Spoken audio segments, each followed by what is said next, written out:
أما بعد فأعوذ بالله من الشيطان الرجيم بسم الله الرحمن الرحيم إنا نحن نزلنا الذكر وإنا له لحافظون.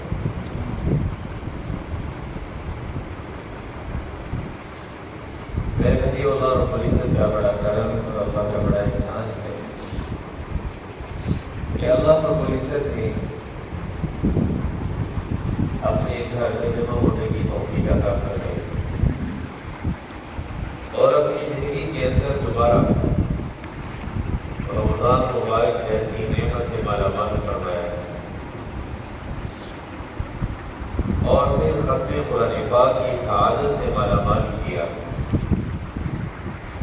یہ وہ میرے بھائیوں سارے کے سارے اسباب ہیں جو انسان کے ہم سب کے مغفرت اور بخشش کے اسباب ہیں.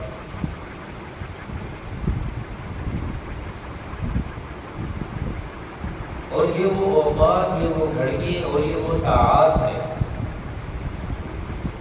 جس میں آدمی یہ کہتا ہے کہ یہ خصوصی میرے لیے دعا کرنا، خصوصی وقت کے اندر میرے لیے دعا کرنا. تو یہ رمضان المبارک کا مہینہ، تو یہ میرے بھائیوں کو خصوصی اوقات ہیں، یہ ساعات ہیں کہ جس کے اندر آدمی ہر قسم کی خصوصی دعائیں کر سکتا ہے. اور یہ وہ گھڑیاں چل رہی ہیں کہ جن گھڑیوں کے اندر اللہ رب العزت فرشتوں کے ذریعے سے بندوں کی طرف متوجہ ہیں اور نظائیں اور صدائیں دے گئی کہ ہے کوئی مجھ سے مانگنے والا کہ جس کے سوال کو میں پورا کروں، ہے کہ ضرورت مند اور حاجت مند کہ اپنی ضرورت اور حاجت میرے سامنے رکھنے والا کہ جس کی میں ضرورت اور حاجت کو پورا کروں. ایک وقت وہ ہے کہ آدمی اللہ سے مانگتے ہیں اور دوسرا وقت یہ آ رہا ہے کہ اللہ رب العزت خود بندوں سے مطالبہ کر رہے ہیں کہ مجھ سے ابھی مانگو دینے کے لیے تیار. اس لیے میرے بھائیوں یہ وقت، یہ گھڑی، یہ ساعات آئندہ ہمارے مقدر میں ہے یہ نہیں ہم میں سے کوئی نہیں جانتا ہے. اور زندگی کی حقیقت کیا ہے میرے بھائیوں؟ انسان کے دنیا میں آنے سے پہلے آنے کا پتہ 9 مہینے پہلے چل جاتے ہیں اور جانا کب ہے 9 سیکنڈ بھی پہلے پتہ نہیں ہوتا. ابھی تو ایسے تھا، ابھی تو ایسے تھا. تو میرے بھائیوں ہم اپنے اس گاؤں کے اوپر نظر دوڑائیں، اپنے دوست احباب کے اوپر نظر دوڑائیں، حلقہ احباب کے اوپر نظر دوڑائیں کہ پچھلے سال کتنے تیار نہیں، پچھلے رمضان مبارک کے اندر وہ ہمارے ساتھ نمازی کے حق نہیں، ہمارے ساتھ کھانے پینے والے کے حق نہیں. اور پھر نمازوں کے اعتبار سے دیکھیں کہ کتنے ہمارے پہلے نمازی تھے، مشیر صاحب اور امام صاحب، مولانا یوسف صاحب، کتنی پکیزہ اور مقدس قسم کے ہوئے. تو میرے بھائیوں مسجد بڑی خوبصورت بن گئی، ہر کچھ ہو گیا، لیکن وہ مقدس اور پکیزہ روحیں جن کی روحانیت خود بولتی تھی اور وہ بتلاتی تھی کہ یہ وہ ہستیاں ہیں جب وہ اعتکاف میں بیٹھے ہوتے کہ دروازے میں داخل ہوتے ہی ان کی روحانیت کا حل کرنے کو وجہ چلتا تھا کہ نہیں ادھر کچھ نہ کچھ مقررات ہے یہ اپنی طرف دیکھنا چاہیے.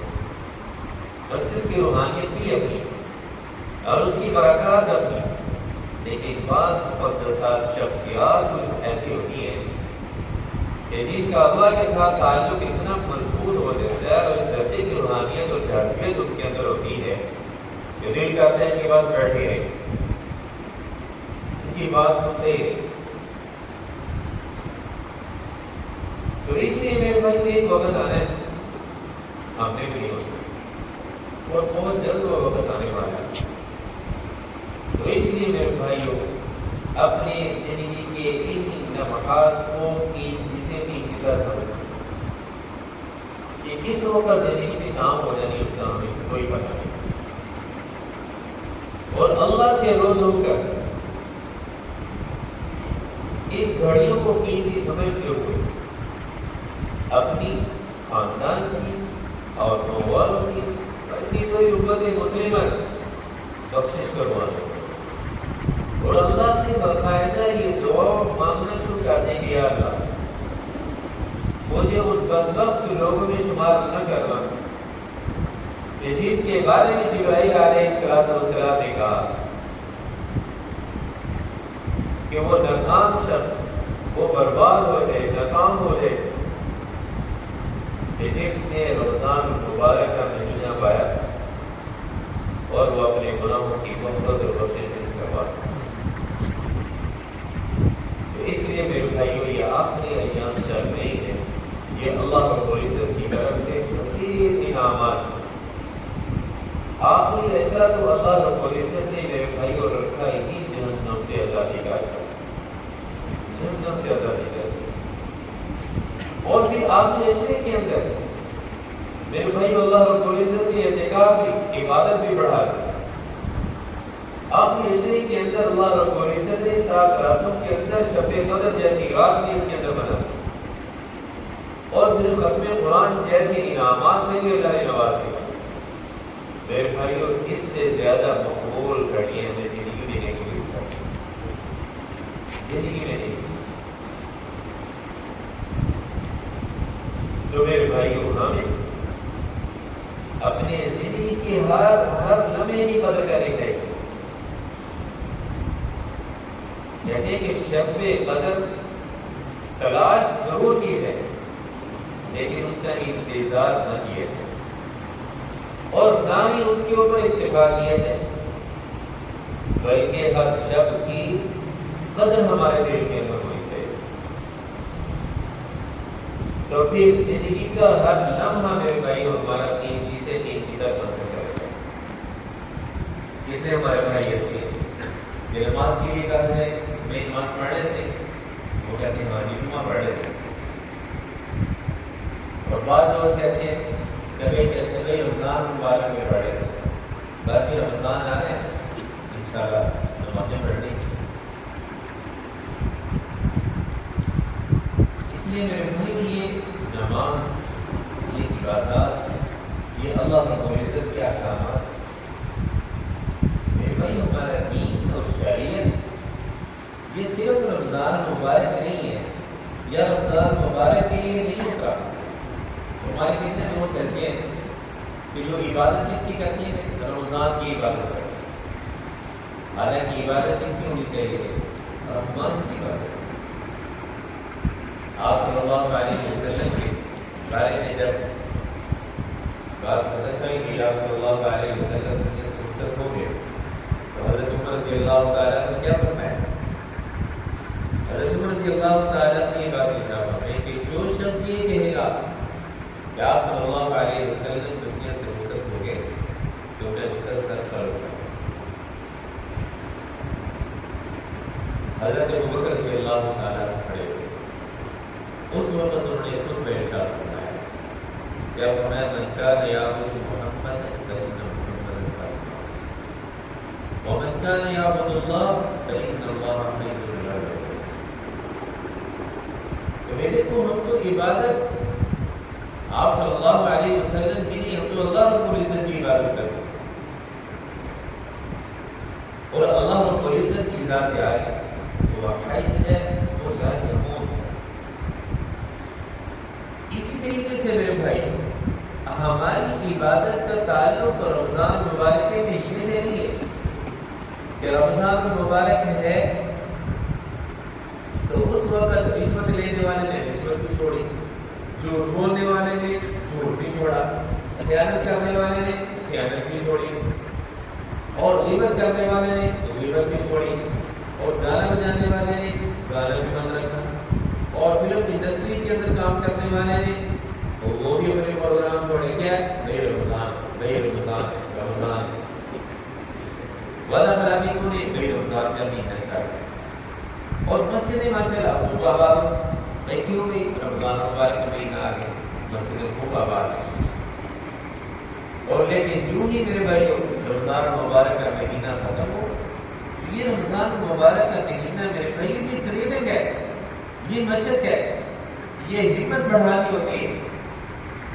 دیکھو میرے بھائی، جو مسلمان اپنی حلال چیز اللہ کے حکم کی وجہ سے چھوڑ سکتا ہے تو 11 کی یہ حرام چیزیں نہیں چھوڑ سکتا۔ تو اللہ بندوں کو بتلانا چاہتے ہیں کہ میرے بندے کہ تیرے اندر ہمت ہے، استطاعت ہے۔ جیسے عام طور پر کیا کہہ دیتا ہے، بس جی میرے لیے دعا کرو، میرے لیے دعا، اور بھی نماز کے لیے بس جی آپ چلے میرے لیے دعا کرو۔ آپ نے کہیں آپ پتہ چل گا کہ رمضان المبارک کے مہینے، رمضان مبارک کے مہینے ہم کیا کرتے ہیں کہ صبح سحری کے لوگ ہیں اور ہر بندے کی خواہش ہوتی ہے کہ آپ کوئی نہ کوئی کم از کم 2 نفل ہی پڑھ لیں، کچھ نہ کچھ حضور پر پڑھیں گے، اور پھر قرآن پاک کی تلاوت بھی ہوئی، پھر فجر کی سنتیں اور فجر کی نماز بھی پڑھ لی، پھر بھی کچھ نفل پڑھ لیے، پھر ظہر کی نماز بھی پڑھی، پھر نوافل بھی پڑھے، پھر عصر، پھر مغرب، جب عشاء آتی ہے میرے بھائی آپ دیکھیں عشاء کی نماز بھی پڑھی اور ساتھ ساتھ ہم 20 تراویح الگ سے پڑھ رہے ہیں، سارا دن روزہ رکھا، سارا دن بھوکا اور پیاسا رہا اور سارے کام کاج بھی کیے، تو لیکن میرے بھائی دیکھیں کہ پھر رات بھر تراویح بھی پڑھی اور تراویح بھی مختصر نہیں پڑھی تو اس کے اندر پورا قرآن سنا ہے، جبکہ درمیان میں کچھ کھایا پیا نہیں ہے، دن کو بھوکا اور پیاسا رہا، مجاہدہ اور مشقت رہی ہے، لیکن اس کے باوجود رات کے فرائض بھی پڑھ رہا ہے اور تراویح بھی پڑھ رہا ہے۔ تو میرے بھائیوں یہ اللہ کی فضل اور اس کی توفیق سے ہے، لیکن ساتھ ساتھ اللہ کا فضل اور اللہ کی توفیق بھی اس وقت سامنے حال ہوتی ہے جبکہ بندے کا اندر سے عزم بھی ہوتا ہے، ہمارا عزم ہوگا، اللہ کا فضل ہوگا، اسی طرح اللہ تعالیٰ 11 مہینے بقیہ کے اندر کی عبادت کی توفیق عطا کرتے ہیں۔ تو جس بندے کے لیے حلال کمائی کا رزق چھوڑنا، کھانا پینا آسان ہے، تو میرے بھائی وہ حرام لقمے سے بچنا اس کے لیے کیسے مشکل ہو سکتا ہے؟ جھوٹ سے بچنا کیسے اس کے لیے مشکل ہو سکتا ہے؟ یہ صرف میرے بھائیوں کس چیز کی کمی، کس چیز کی؟ اپنے عزم کی۔ عام طور پر کہا جاتا ہے کہ بھائی ایک آدمی ریڑھی والے، فروٹ والے، وہ کیا بھی کرتے کہ صبح تہجد کا ٹائم پہ اٹھتے اور تہجد کے ٹائم پہ منڈی جاتے، پھر سودا لے کر آتے ہیں، اس کو پھر لگاتے ہیں اور پھر کب تک لگے رہتے ہیں اس کام میں جب تک وہ سودا بکتا ہے، رات گئے گا۔ اچھا انہیں کو کہو نا کہ بھائی نماز کے لیے آ جاؤ، اور وہ کیا کہتے ہیں کہ بھائی بس میرے لیے دعا کرو، یہ تو اللہ کی توفیق سے ہے، اللہ ہمیں بھی توفیق عطا کرے، اللہ ہمیں بھی۔ لیکن دوست ایسے کہنے لگا کاروبار میں بڑے اہتمام سے جاتا اور نماز کے لیے کہا جائے کہ چلا گیا دعا کرو، اللہ تعالیٰ توفیق۔ میں نے کہا بھائی جس کے لیے کاروبار کے لیے جس سے دعا کروائی ہے نا، کاروبار میں جانے کے لیے جس سے دعا کروائی ہے، تو نماز کے لیے بھی نا اس سے دعا کروا، تو وہ تمہارے لیے نماز کی بھی دعا کر دے گا، تو اس کی وجہ سے نماز کر دے گا۔ میں نے کہا کاروبار کے لیے کس سے دعا کروائی گا؟ کسی سے نہیں۔ تو میں نے کہا نماز کے لیے دعا کی ضرورت نہیں پڑ گئی، اس کی وجہ کیا ہے کہ اس کا نفع سامنے، اس کا نقصان سامنے، اور اس کے لیے ہمت اور عزم ہے، تو اس وجہ سے اس کے لیے دعا کی ضرورت نہیں۔ اور نماز پڑھنے کے فوائد اور ثمرات کیا ہیں، اور نماز پڑھنے کے جو نقصانات ہیں وہ کیا ہیں، تو وہ سامنے نہیں ہے، تو اس کو صرف ثواب کی حد تک رکھا ہوا ہے، تو اس لیے موقع مل گیا تو پڑھ لیتے ہیں بنتا۔ تو اس لیے میرے بھائیوں ہم نیت کریں، عزم کریں کہ جیسے ہم نے اس ماہ مبارک کے اندر قرآن پاک کے الفاظ سنے ہیں، تو قرآن پاک کا پیغام بھی ہم نے سننا ہے اور اس کو بھی اپنی زندگی کے اندر لے کر آنا ہے۔ میرے بھائی آج ہم دنیا کے اندر دیکھتے ہیں لوگ ساری نسبتوں کے ساتھ لے رہے ہیں، مختلف نسبتیں، اور کیا کہا جاتے ہیں یار اس کے ساتھ دعا سلام رکھو، کام آئے گا ہوگا۔ جب مسئلہ بنے گا تو مسئلے کے موقع کے اوپر یہ بنا کیا آئے گا، کام آئے گا۔ مختلف قسم کی نسبتوں کے ساتھ میرے بھائی دنیا کے اعتبار سے کتنی بڑی نسبت بنے، بڑی سے بڑی نسبت صدر وزیر اعظم کی نسبت ہے، لیکن میرے بھائی یہ ساری نسبتیں آتی ہیں مرتے ہی ان نسبتوں کی حقیقت ختم ہو جائے گی. لیکن اللہ کے ساتھ اللہ کی نسبت کے ساتھ جینا، یہ مرنے والا بندہ میرے بھائیوں یہ نہیں مرتا، یہ جانے والا بندہ کہیں نہیں جاتا. قرآن کی نسبت کے ساتھ جینا، یہ ایسی نسبت ہے میرے بھائیوں جو ہر جگہ کے اوپر کام آنے والی ہے. میرے بھائیوں آج اس کی مثال دیتے ہیں. میں عرض کرتا ہوں کہ جیسے اب دنیا کے اندر سب سے بڑی رشتے داری، تعلق داری، آدمی خونی رشتے ہیں نا، سب سے بڑے قریبی رشتے، خونی رشتے، باپ بیٹے کا رشتہ ہے، ماں بیٹی کا رشتہ ہے، بہن بھائی کا رشتہ ہے، میاں بیوی کا رشتہ ہے. یہ سب سے قریبی ترین قسم کے رشتے سمجھے جاتے ہیں. تو یہ ایسے ہیں نا، ایسے ہیں نا یہ رشتے. لیکن میرے بھائیوں ان رشتوں کی بھی حقیقت سمجھیں، ان رشتوں کی حقیقت اور ان نسبتوں کی حقیقت کہاں تک ہے. اگر آج کسی کا باپ فوت ہو جائے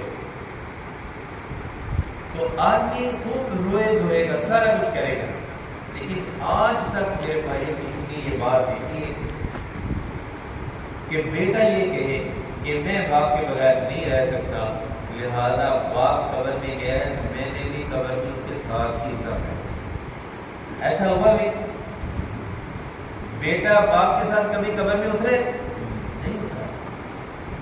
اور اسی طرح اس کے برعکس باپ کا عقلمند بیٹا ہے، بڑی محبت ہے، ساری امیدیں اس کے ساتھ وابستہ ہیں، لیکن اللہ نہ کرے وہ باپ کی زندگی کے اندر اگر وہ چلا جاتا ہے تو باپ اس کے لیے کفن دفن ہر قسم کا غم سارا کچھ کرے گا، لیکن قبر تک جب مسئلہ آئے گا تو وہ باپ قبر میں اس کے ساتھ اترنے کے لیے تیار ہے نہیں. کبھی ایسے کوئی اترے؟ آج تک نہیں اترا کوئی بھی قبر میں میرے بھائیوں. کوئی باپ بیٹے کے ساتھ قبر میں نہیں اترا، کوئی ماں آج تک اپنی بیٹی کے ساتھ قبر میں نہیں اتری، کوئی بیٹی ماں کے ساتھ قبر کے اندر نہیں اتری. سب سے قریبی اور خونی رشتے یہی ہے میرے بھائیوں. کوئی بھائی کی قبر کے اندر نہیں اترا، یہاں تک سارے کے سارے محدود ہو جاتی ہے. میرے بھائیوں یہ حال ہے خونی رشتوں کا، جن کے لیے آدمی کی راتیں کیے ہوئے ہیں، جن کے لیے آدمی حلال اور حرام کا امتیاز ختم کیے ہوئے ہیں، اور جن کے لیے آدمی کے لیے جائز اور ناجائز کی ساری حدیں ختم کیے ہوئے ہیں. لیکن یہ نسبتیں اور ان کی انتہا یہاں تک ہے. لیکن میرے بھائیوں قرآن پاک ایک ایسی عظیم کتاب ہے، یہ ایسا عظیم رشتہ ہے، یہ ایسی عظیم نسبت ہے میرے بھائیوں. جب آدمی دنیا کے ساتھ اس کا اپنے ساتھ تعلق مضبوط ہوتا ہے اور اس نسبت کے ساتھ جیتا ہے اور اس کے ساتھ اپنا تعلق جتنا مضبوط کرتا ہے تو پھر یہ قرآن میرے بھائیوں یہ بندے سے بے وفائی نہیں کرتا. پھر ہوتا کیا ہے؟ ہوتا یہ ہے کہ جب یہ بندہ دنیا سے رخصت ہوتا ہے، جب یہ قبر میں اترتا ہے، جب یہ بندہ قبر میں اترتا ہے تو قبر میں اترنے سے پہلے میرے بھائیوں یہ قرآن پاک قبر میں اس کے ساتھ ہو جاتا ہے. یہ قرآن پاک اس کا استقبال کرتا ہے میرے بھائی. اور یہ قرآن پاک اس کو صرف قبر کے اندر تک نہیں محدود رہتا. حدیث میں بات کر رہتے ہیں کہ جو شخص سورہ